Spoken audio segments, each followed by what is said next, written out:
The recent crash to $53,000 was the largest crash of the entire cycle. So what are the next threats for cryptocurrencies and Bitcoin moving forward? Are we about to see further downside, or could this be a V-shaped recovery? In this video, we'll look at the analysis for both scenarios, a V-shaped recovery or a further crash. Hit the like, subscribe to the channel. It's your home of macro cycle analysis covering Bitcoin, cryptos, the stock markets, and the real estate cycle, all in today's video. Links in the video description for our free crypto and economic report due out this week, plus the free Ultimate Trader Accelerator. That's right, it is absolutely free. I'll leave a link to this in the pinned comment section. All right, guys, let's kick it off with the fear and greed index. We've finally hit fear and almost extreme fear yesterday when the crypto fear and greed index finally kick-started yet again. It's at 26. So this is the lowest level we have seen now throughout this entire cycle, coming all the way out of the FTX crash. The FTX crash got it down to 20 through 20 to 25. So it was an extreme fear.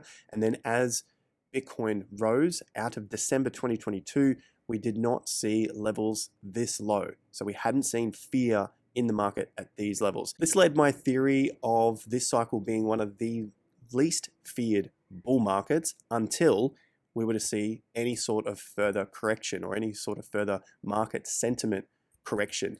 And over the weekend, it looks like we got just that. We got a very significant correction down to 26 on the reading. As I said, bringing us all the way back to the FTX crash. So I think that is a pretty good sign that we are somewhere around the low, if not have already seen the low.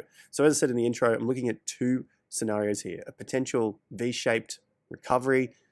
We could look at it as a slow grind up as well. Either way, you got a bull scenario and a bear scenario, basically a downside. But it seems like we are on the cusp of rounding this low, which is really important now if you still find yourself in a whole basket of cryptocurrencies, different altcoins that might not be getting the gains that they should. And I'll share that with you at the end of the video. Some of these altcoins that are down from April. So let's have a look at some of the technicals here on BTC. We had a beautiful day down on the Friday bar, big volume, some of the highest volume that the market has seen, going all the way back to the May low, and also the lows that came in just after the all-time high, which also showed up with our 3-day down signal that told us that there was a very high chance that the market would be down for quite a considerable amount of time, much longer than the majority were expecting.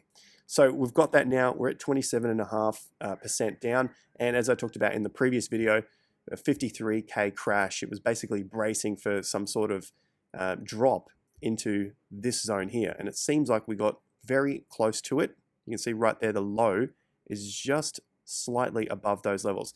The point that I made in the last video is I thought it was pretty important that this area had some sort of clean out in terms of a price range there. So as I'm saying, I don't know if this is the exact low. There are signs that it is around the low or could be the low, but as long as the market tests this price range, because this is essentially the extreme emotion and the euphoria. And from what I've seen with my analysis over my experience, is that you typically want to see a lot of this, if not all of it, this euphoria get wiped out of the market before it can continue on. It seems like a logical thing that you want to see the weak hands, those who are just buying up because they're greedy at the peak, get wiped out so that you can form another solid base. And right now, as I've said, I think we're on that path at the moment. Now, on top of that, we start to look at some of the more technical structures here with the price. You can see we've got this top to this low projected from the tops that came in May and June. And so the reason for that is you want to measure out the moves to the downside. Are they roughly equal or are they extending? If they're extending, that means you're starting to get a little bit more selling going on. That is going to push the market further, or could push the market further. Whereas what we've seen, you can see this number right across the bottom here at around 54,800, that we got an almost exact repeat of that entire range. So that is a good thing. That's a healthy balance here, a nice healthy correction. So what we want to see from this point, and that leads us into the next point about the 3-day rule, right, is that from here, doesn't have to happen, but a 3-day up would be a really nice sign to show that this is most likely, not guaranteed, but most likely the low.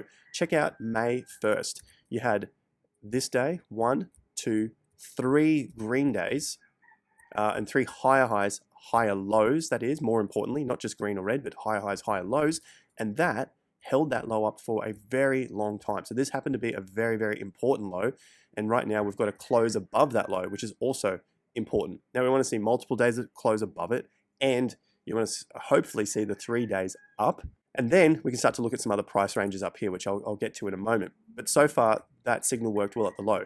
It does not mean anything if it's within a move. Some of the comments over the last couple of days was, we got 3 days down here, lower highs, lower lows, but that's, you're looking for it at a significant turn. This is coming into the turn. You want to see it out of a turn, so from a low up, or like we saw from the top, which helped us on the channel here, call that was going to be probably some rough times. You guys remember from a few months ago, me talking about this sort of thing here. If you are new to the channel after this period, you can go back and check those videos out. It was just part of the analysis, right? From that point there, you see it from a very important pivot point, then you get the 3 days down. There's nothing in between. It's literally the 3 days down. So it would be nice to see it now. We want to see it, but it'd be nice to see it as well, because I can't tell you if it's going to happen. Let's just wait and see over the coming days whether we see a few more greens. So let's keep going with the bullish scenario here, and we got the resistance levels overhead. So the shorter term stuff here, 1 day 58.7, that's basically the 50% level through this just 1 day range, which also lines up nicely with the low on June 24th. So that's an important price point now for BTC to get some closes above in the short term. Then once we can overcome that, the 58.7, the 1 week shows up here. So 1 week 63,700 comes together right here. So that's the peak of this move here, that little swing top, and it's also the ranges from the top to the bottom. So right through that middle there, 63,700 would be one of the most important confirmation levels now for Bitcoin over the coming weeks as we lead into the 4 to 6 month period underneath the old all-time high. You've heard me say that heaps and heaps of times before. 4 to 6 months time frame underneath that high. So we're getting into that zone right now. Moving forward from here, the next price points, support and resistance, 67.2, that hasn't changed. That's right around these levels here. There's 67.2. Okay, so price above that, and then the 1 month price point, 72K, so right above these tops here. So hopefully it doesn't get rejected again, but long way off from that point right now. They're the first couple of prices, 58.7, 63.7. So keep those written down, provided this low stays intact. So to the downside, pretty straightforward. You got 56.5, which is still that May 1st low for now. Bitcoin basically faked out to the downside and has got some closes above, so that's a good sign. 50 to 53, basically we hit that now, and we've tested this zone once. Do we need more tests? I'll let the market tell the story, but for now, one test is holding up. And then below that, you got 48 to 49, which was the ETF peak, and also the lower monthly swing top, so right around that level there. Now, this is looking pretty similar to the previous move in 2023. You've got about 6 months in this range before it absolutely pumped out of that zone. If something like that was to happen again, it could be pretty significant moves to the upside for Bitcoin. Okay, I think altcoins need a little bit longer to rest, but in terms of, because at that time, 2022, altcoins were basically down through this entire period. So there's a lot of consolidation going on there for the stronger stuff, and then you had this pump out. Whereas now they've had their pump out, that's for alts, and they might need a little bit longer. So this period of the 6 months from March, and then maybe 2, 3, 6 months from that period. I'll get to that in just a moment. But this is what's really, really interesting right now, where if you're looking at it from March of 23 to, let's just go to the peak here and move this over to the top. So you got that level, and then you can see the market drop off. Next month would be like a small month here, so August potentially just climbing the price point back, and then maybe September, October, some sort of move to the upside, leading to a breakout of the highs. Now, I am also wary of the election coming up, so I don't know how this is going to respond at that election time, whether it's going to need another month or so to get above it due to the election happening in November, and then we see the breakout like we saw in 2020. You got the October move breaking out of the tops, but then in November after the election, that's when it started to test the old all-time high. So either way, I think we're going to see some fireworks in Q4, but Q3 is this period now where it's recuperating and getting time to break to this new fresh price. So 4 months down, looking pretty decent at the moment. Similar sort of pattern to last time. Maybe we get another big pump out. It's happened before. We go back to the previous cycles. You can go to 2016. There's about 5 to 6 months of consolidation, then a breakout, then another 5 to 6 months of consolidation, and then a breakout, and then you get shorter corrections, which basically fuels the greed even heavier. So like way more greed when you get these shorter corrections, because people are so fearful of missing out because the corrections are so short that they just basically pile in, and then you get this big snowball effect at the peak. Whereas now, I don't think there's too many people fearful of missing out, although this is probably one of the better times to be in, and we see that on altcoins as well. All right, so I've got altcoins, but let me just recap where we are in the overall cycle. We're in the winner's curse phase now. We are here. This is the macro cycle with real estate prices and the economy. The final peak, that winner's curse phase, things ballooning, and it just doesn't go straight up for 2 years, as you can now see, or as we can now see from Bitcoin, is that yes, it can pump pretty hard for a very long time. 6 months is decent, but you need to recuperate. You need to just to cool off for a moment there. So that's what I think we're doing here. Maybe we have a few of those pumps. I don't know if Bitcoin gets all the way to the end of the cycle, 2026 or 2027. I think 2025 is going to be a pretty interesting year for cryptos. So I'm not going to be holding into these things as the market dumps over again, turns over and then starts to fall back. But I think we still have this final move to the upside. And one last thing on the Bitcoin chart here, it's working pretty well in with Michael's Elliott wave theory, the 1, 2, 3, 4 into this final boom. And this has been a fantastic wipeout, especially with the market sentiment. So everything is still lining up relatively well. So macro cycle obviously intact. The stock markets are up, new all-time highs here on the weekly, the daily, the closes. S&P 500, new all-time highs here on the NASDAQ. And you've got a nice wind up here for the Dow Jones.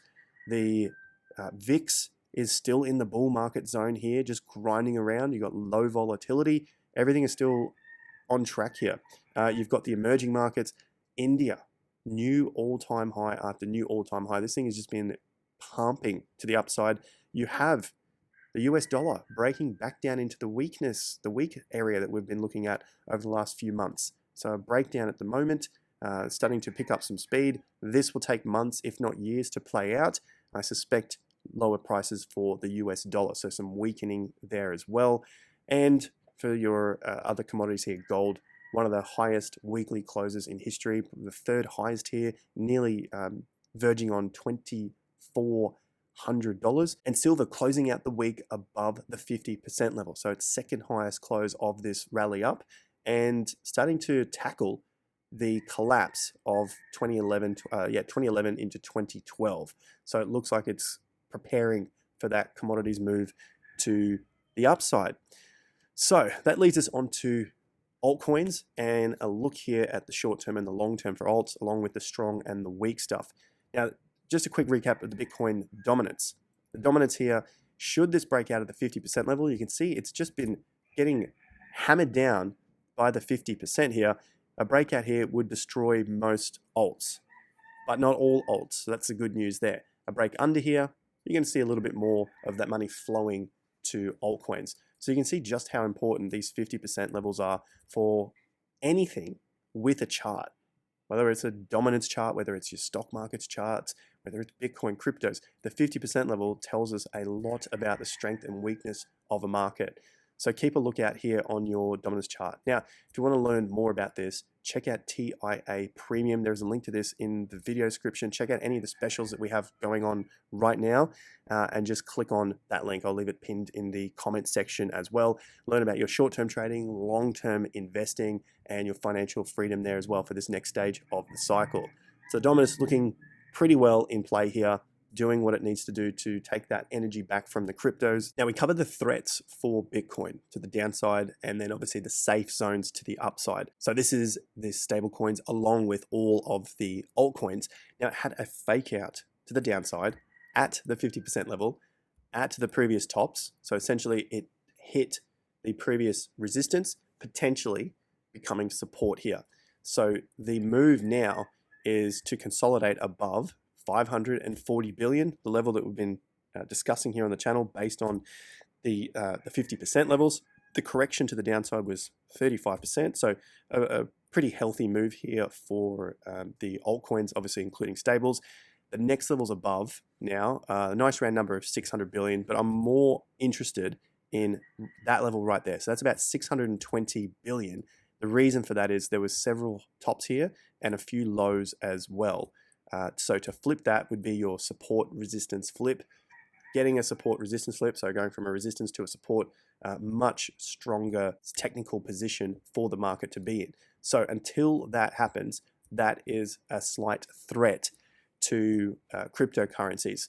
So safe versus a threat here, 50% level 540, and then I'm throwing in $620 billion on the market cap. How do you use that?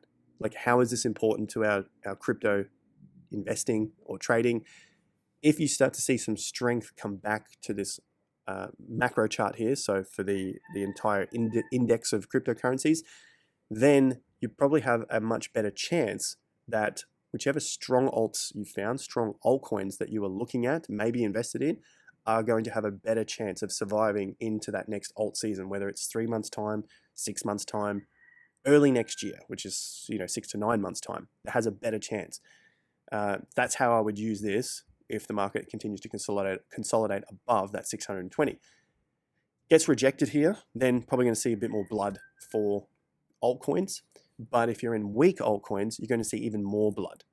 And the stronger alts that we've been following here on the channel are still putting in higher lows, or at least equal lows to the dumps that they had in April. So you can see this April dump here. That was a pretty fearful time if you guys remember back to the 12th and 13th of April, where we had 2 significant moves to the downside.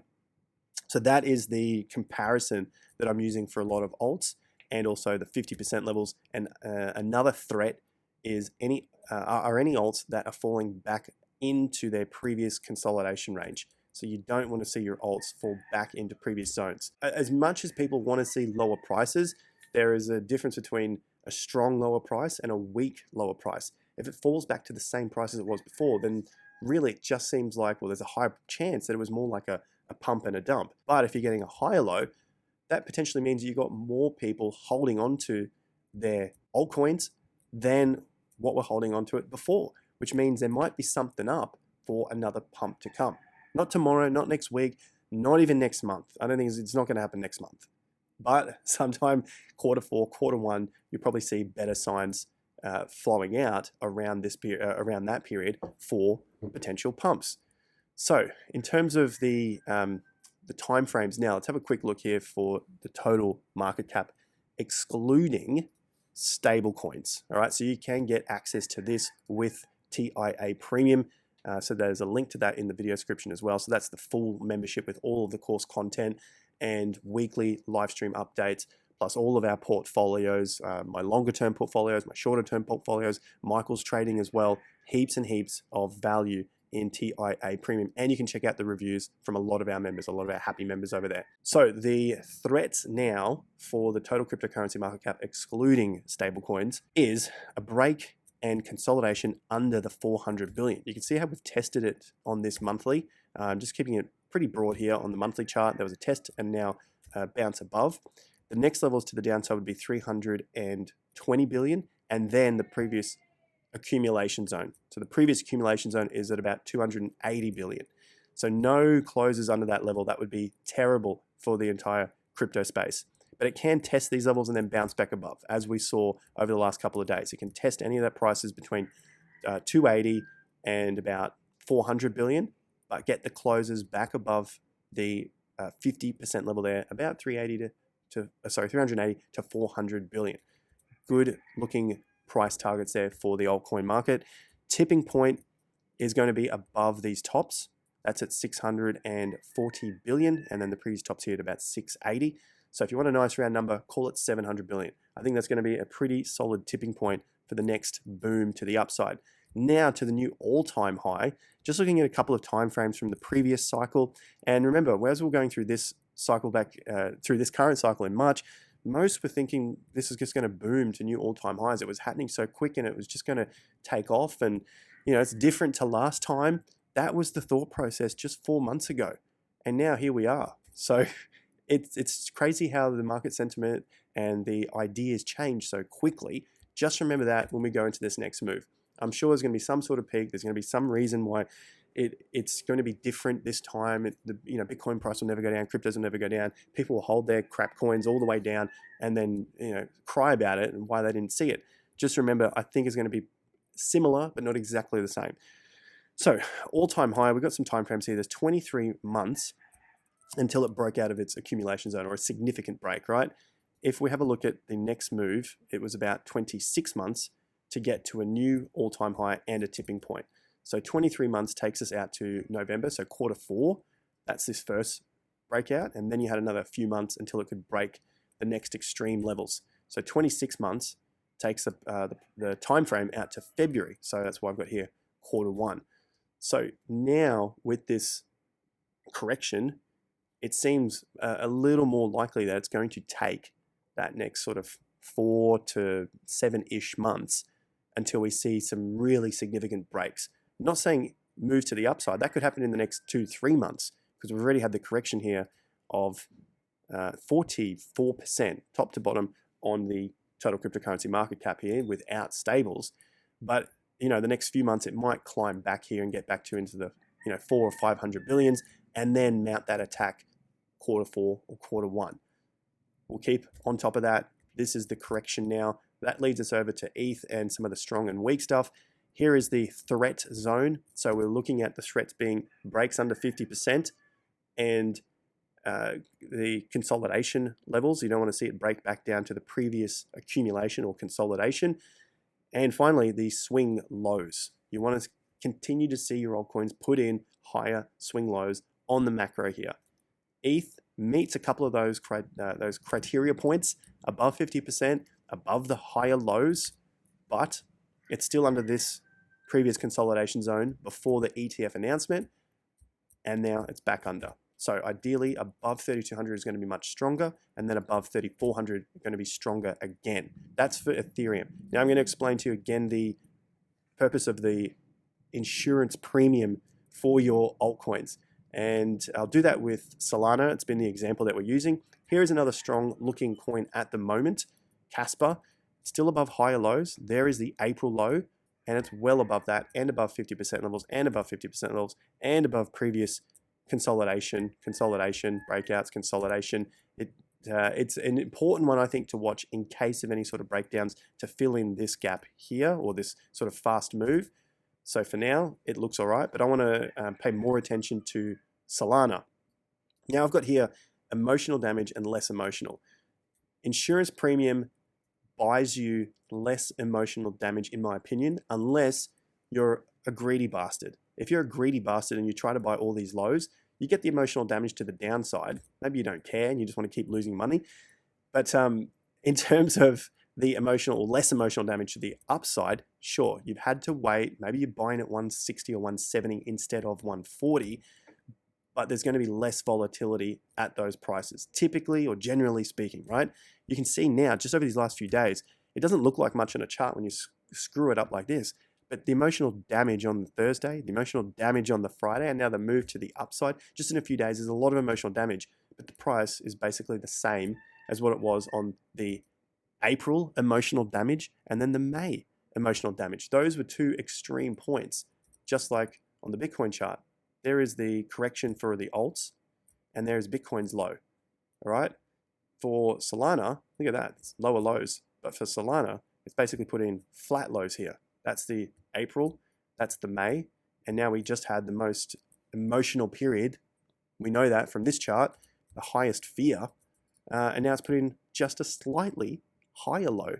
Roughly call it the same prices, call it around your 120 bucks. Keeps finding support there for now. So, do you want to pay the insurance and have less emotional damage for your trading portfolio, your trading psychology, or you're happy to take the emotional damage hits, knowing it could go further down, and you just friggin' cop it on the chin and you just get destroyed emotionally? Entirely up to you. You choose how you want to trade these markets. I'm just giving you the less emotional areas and basically an insurance premium. You know, you've got more insurance here that there is more confirmation that the market is turning bullish yet again. For now, it's still sitting just above the 50%, which is a first good sign here at $138. And the lows are still in, especially from when I talked about the higher lows in April 13th to April 19th there, that week. So yeah, all good signs there for a couple of these stronger ones. Now, the weak stuff. I'll go through this really quick in case you want to reposition your portfolio at these times. Sell low, buy low. It's the same thing. So don't worry. I know people just love to buy on the dips and keep going, or if it's too low, I can't sell it now. It's like if you trade within the same market, that's not a bad option. But if you trade out of the market and then the market takes off without you, you're in two different types of markets now and you lose out. ADA, unfortunately, it has dumped from that April low. It's down 21%, low to low. Sure, you could look at the price now, but then I could look at the price where it closed that day. So it's still down 27%. So I'm just measuring lows to lows here, and it's breaking down from those lows, more lower highs. A weak coin, it's underneath that level, back into the previous consolidation zone. So no one wants this thing. Only the diehard fans want this. Let's have a look at Aptos. This was such a big talking point in March because it peaked up here at 19 bucks. Look at it now, back down at 6. That's the 13th reference point, and it's lower now, 29% lower. Atom, I have nothing against these projects. I wish this would succeed. Cosmos Atom, there's the reference point. Look how much lower it is. Solana, very different, right? And there's not that many that are putting this sort of chart pattern in. You can go to Pepe, look at that. There's the reference point, it's up here. Doesn't mean it can't come back down, but for now, it's in a much stronger position. These ones are just so weak. It's even breaking down from its 2022 low. Like there's just no gains to be had for this thing. You go down to AVAX, it's putting in lower lows from the April low. Maybe getting back into that consolidation zone. I know you're all waiting for me to show XRP, but XRP is just an absolute hunk of crap. It's doing the same thing. Curve, hunk of shit as well. Just putting in lower lows after lower lows after lower lows. And look at that volume. Huge volume, and it's come all the way back down. So maybe someone was dumping out here, got rejected, and it's back down. Doesn't mean it can't go on little small pumps, but that is not a good sign of anything. Anyone look at a curve as a long term doesn't look that good. I could be wrong. I hope for your sake, if you are investing in these sort of things, that I am wrong and then you make all the money in the world. Just looking technically here, if you take out the token name, so don't even look at the token name, that is a terrible, terrible chart. So I'm not even talking about any specific coin right now. It's just an absolute terrible looking chart. I wouldn't want to be in charts like that. So that's BTC. 3 day down. We're looking for the 3 days up now, hopefully. And then consolidations above the 58, the 60, and then the 63K level. We're a week out from this zone of potentially moving to new all-time highs, which I think is very exciting after this flush out of the market sentiment. Lots of fear came in. I had plenty of comments from people saying that, I'm hearing of 30K Bitcoin and, this time it's over now. This time is different. And it's, there's a lot more fear in it. I hope it comes back, but I don't think it is.